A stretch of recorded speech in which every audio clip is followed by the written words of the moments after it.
If you can fix this prototype, I'll marry you.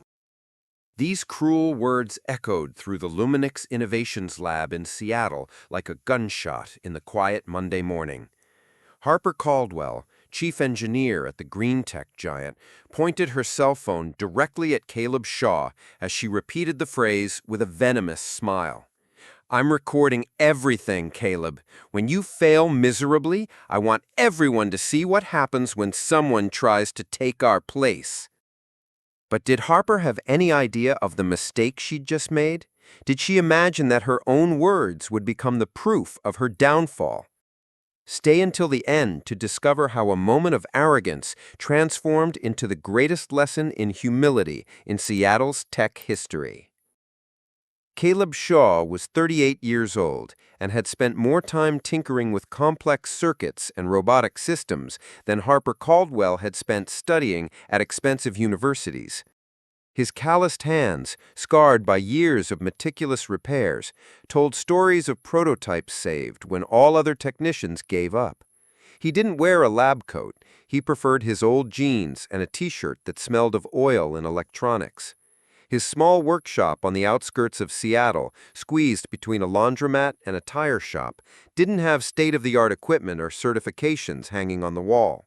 The smell of hot metal and ozone filled the air, and the workbenches were always cluttered with wires, boards, and tools.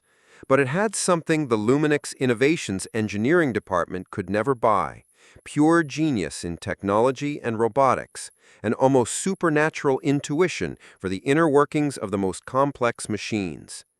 But what led to this humiliating confrontation? And why did the fate of a valuable prototype depend on a man considered inferior? The Sustainable Energy System prototype on the metal workbench, an elegant structure of titanium and silica crystal pulsing with LED lights, had resisted 3 weeks of technical analysis.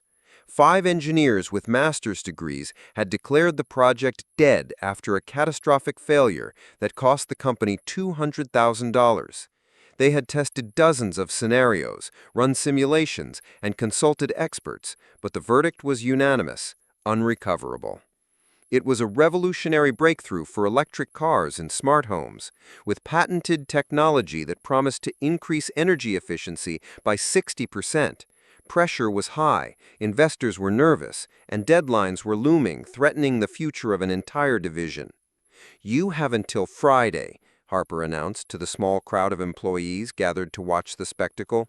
Her smile seemed frozen on her face, the satisfaction with the impending humiliation barely concealed. "I'm recording everything, Caleb.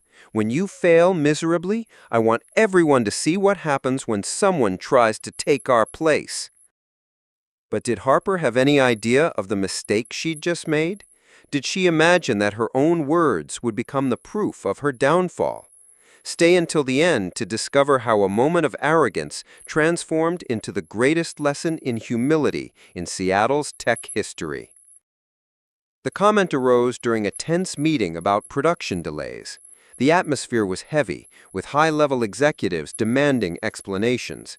Someone casually mentioned, perhaps without intending to provoke, that even Caleb from the workshop on the outskirts, known locally as the Tech Wizard, could fix it faster than their department.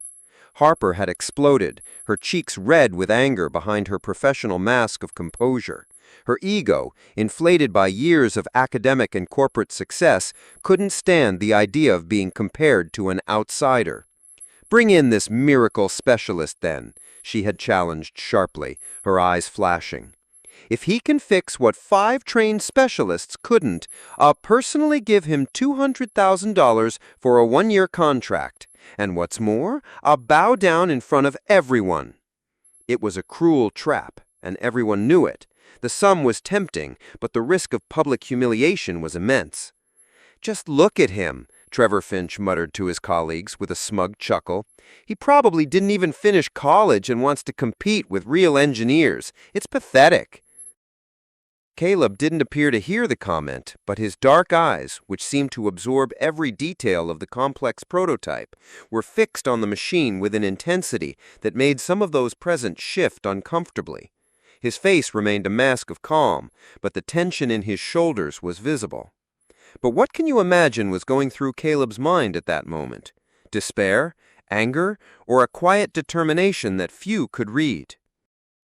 The video of Harper's provocation spread through the company's social media like wildfire. In less than 24 hours, the recording was shared in dozens of internal WhatsApp and Slack groups, accompanied by cruel laughter and venomous comments. GIFs of Caleb failing and sarcastic memes flooded the feeds. "Someone should tell Caleb that marriage doesn't include corporate benefits," wrote Mia from the sales department, followed by a row of laughing, crying emojis. "He's going to need a health plan after this beatdown." Caleb found out about the viral video when his teenage daughter Maya came home from school with red eyes from crying. She threw her backpack on the floor, visibly upset. "Dad, my classmates are sharing a video of you on TikTok. They're saying horrible things. They're laughing at you." How do you think Caleb reacted? Would he give up on public humiliation and hide? Sitting in the small living room of the apartment he shared with his daughter since his wife died in an accident 5 years ago, Caleb felt a familiar pang of controlled anger rise in his chest. He hugged Maya tightly. "Don't listen to those people, Princess," Caleb murmured, stroking her hair. "Some people only feel important when they put others down. The problem is with them, not with us." But inside, something was carefully cataloged and filed away in a dark corner of his mind. Every face that laughed, every cruel comment, every person who filmed his humiliation for free entertainment. He knew the internet had a memory, and so did he. At Luminix Innovations, Harper was savoring every moment of her anticipated victory. During the Monday morning meeting, she projected the video on the conference room screen, enlarging the most derogatory comments, provoking widespread laughter from the executives. "Look at the confident expression on his face," Harper mocked, pausing the video at the exact moment Caleb silently nodded to accept the challenge. "It's almost touching how some people just can't recognize their own limitations. Ignorance is bliss for the simple." But what if Harper was completely wrong about Caleb? And what if the ignorance wasn't where she thought it was? What no one knew was that Caleb had spent the last 3 days immersed in something that went beyond technical diagrams. In his small workshop, under the dim light of an old lamp, surrounded by technical manuals borrowed from the public library and patent prints downloaded for free from the internet, he was discovering something that would make all that laughter stick in their throats. The prototype wasn't just broken, it had been deliberately sabotaged. It was subtle, almost imperceptible to anyone without decades of practical experience and a trained eye for anomalies. But Caleb had learned to read the signs that office engineers, accustomed only to simulation software, would never notice. 3 small components, a micro-relay, a voltage control chip, and a temperature sensor, had been intentionally damaged to simulate a natural cascading failure. The failure pattern was too specific, too precise to be a coincidence. It wasn't a design flaw, but a planned act. "Interesting," Caleb murmured to himself, a dangerous glint in his eyes. He meticulously photographed every piece of evidence with his old cell phone, ensuring the resolution was impeccable. "Very interesting." The calm in his voice contrasted with the gravity of the discovery. But who could have sabotaged the company's own project? And why? The answer, he knew, would be much more complex and nefarious than Harper could imagine. On Tuesday, Caleb had a very interesting conversation with Arthur Reed, a 70-year-old veteran technician who had worked at Luminex Innovations for 40 years before retiring. Arthur, a man of few words but with an experienced gaze that had seen it all, examined the photos that Caleb had taken of the prototype on his tablet. "This kind of sabotage is the signature of someone from the inside, kid. I've seen this pattern before. About 15 years ago, when someone was trying to hinder specific projects to favor other contracts. It's a power play." While Harper continued her social media humiliation campaign, posting cruel memes and racking up likes from equally prejudiced colleagues, the hashtag Caleb's Fiasco was trending internally. Something extraordinary was happening. Can you imagine the twist that was coming, and how a simple phone call would change everything? On Wednesday, Harper was so confident of her victory that she did something that would prove to be the biggest mistake of her career.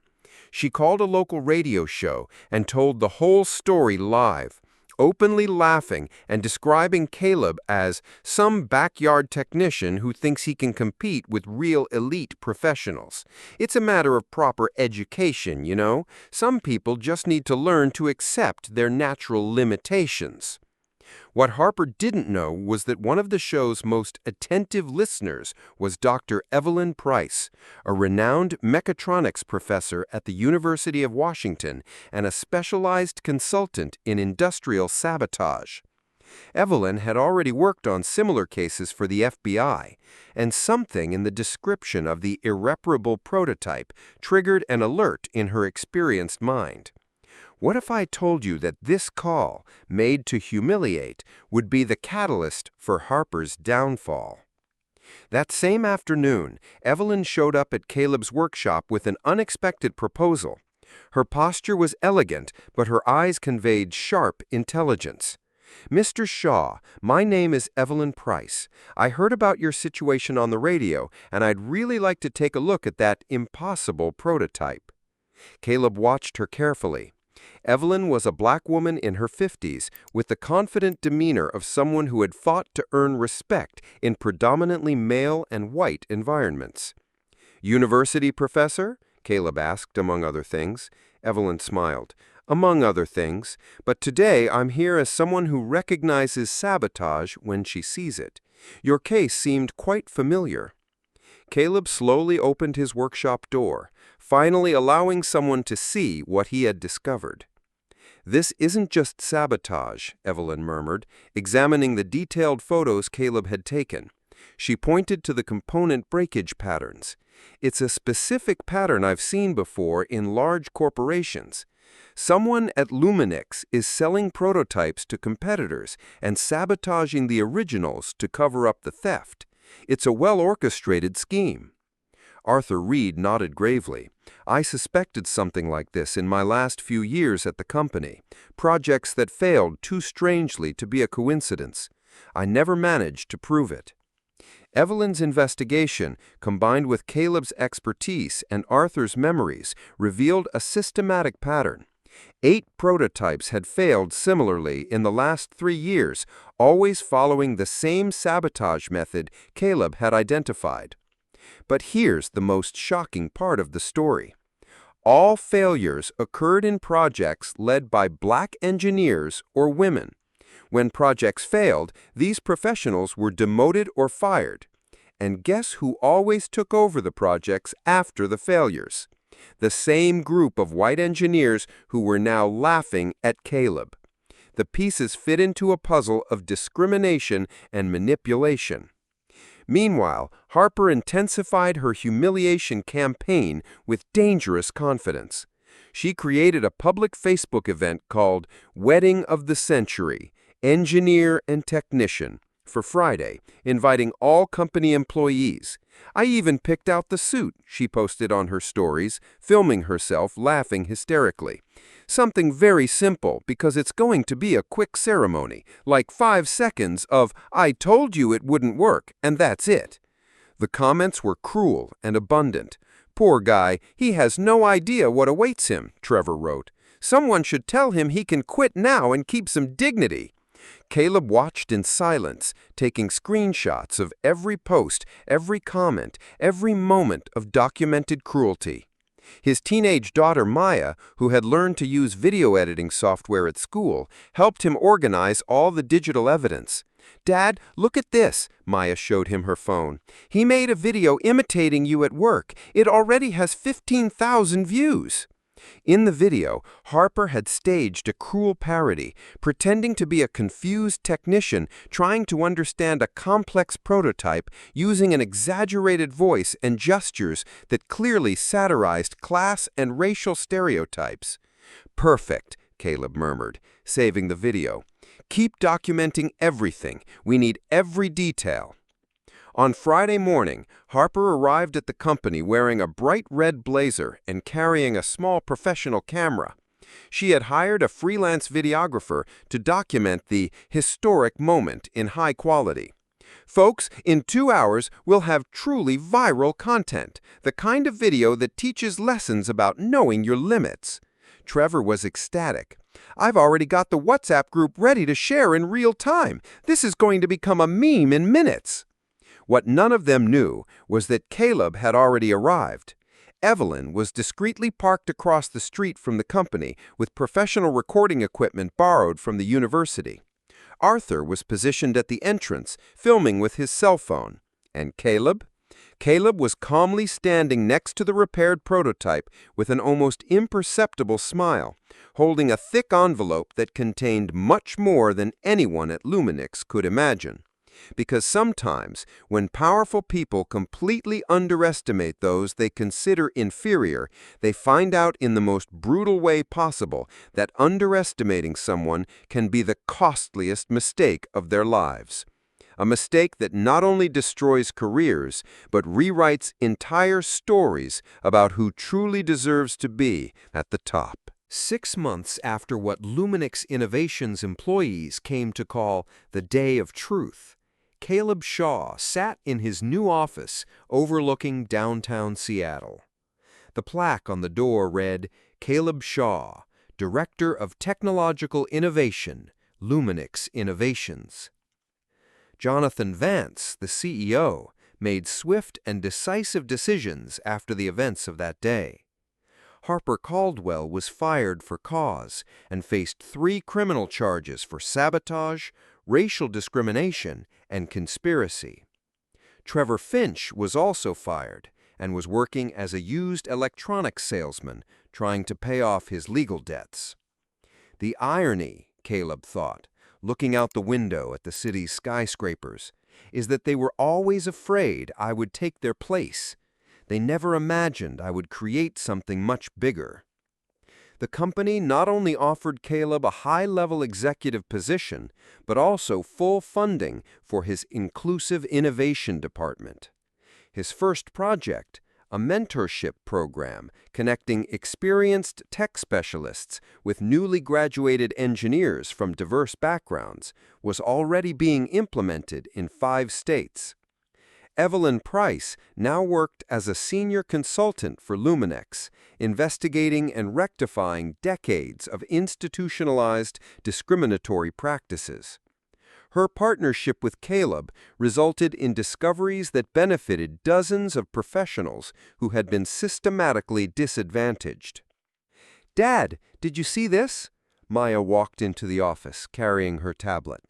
Now 19 and studying engineering at the University of Washington on a full scholarship funded by Luminix, she had become a recognized digital activist. Harper tried to post on LinkedIn about overcoming personal challenges, but the comments, well, the internet has memory. Caleb smiled softly. Harper had tried to rebuild her professional image, but evidence of her racist and unethical behavior continued to circulate on social media and industry forums. No reputable engineering firm wanted to be associated with her. Arthur Reed, now a senior consultant in Caleb's department, walked in carrying reports. Sales of the new optimized prototype have exceeded all projections. 3 competing companies have already made offers to license your technology. What about Trevor? Caleb asked. He tried to sell confidential information from the old company to a competitor, Arthur replied with a smile. He got caught in the same trap he used to set for others. Now he's facing federal charges for industrial espionage. That afternoon, Caleb received an unexpected phone call. It was from the host of a local radio show, the same one where Harper had tried to humiliate him months earlier. "Mr. Shaw, we'd like to invite you to speak about your journey and your new program for inclusion in the tech industry. Many people want to hear your story directly from you." Caleb accepted, not for revenge, but because he knew his story could inspire others facing similar situations. During the live interview, the host asked, How do you feel about Harper Caldwell now? Caleb paused thoughtfully. I don't feel anger. I feel pity for her. She wasted years of her life fueling prejudice instead of using her talent to build something meaningful. The real tragedy isn't what she did to me, it's what she did to herself. When he arrived home that night, Maya was in the kitchen preparing dinner. Dad, can I ask you something? That day in the lab, when everyone was laughing at you, did you really know you were going to prove them all wrong? Caleb hugged his daughter. Princess, your mom taught me something important before she passed. She said, dignity isn't about never falling, it's about how you get back up. And sometimes, letting people underestimate you is the biggest advantage you can have. At that moment, his phone vibrated with a notification. It was from a Forbes article. Caleb Shaw, From Backyard Wizard to Tech Industry Revolutionary, How One Man Turned Prejudice into Progress. 6 months ago, Harper Caldwell tried to publicly humiliate him for believing that some people need to know their place. Today, Caleb Shaw was redefining exactly what that place was for talented individuals in the industry, regardless of their background or origin. Harper had lost her career, her reputation, and her credibility. Trevor faced criminal charges. But Caleb?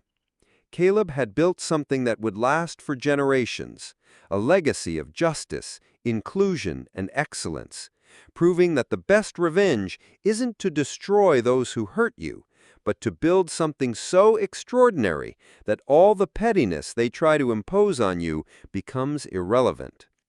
Because sometimes, when privileged people forget that greatness has no color or social class, they discover that underestimating someone can be the most expensive mistake of their lives. A mistake that not only destroys careers, but rewrites entire stories about who truly deserves to be at the top. If you also believe that true justice comes through building, not destroying, subscribe to the channel for more stories that prove dignity always triumphs over arrogance, and talent always finds its way to the top, no matter how many obstacles are placed in its path. Leave a comment. Have you ever been underestimated? How did you react? Your story might inspire others. And don't forget to hit the bell icon to avoid missing any stories of triumph and justice we post every week. Until the next story that will make you believe everyone deserves a second chance to show what they're capable of. If you enjoyed this story, don't forget to hit the like button and subscribe to our channel.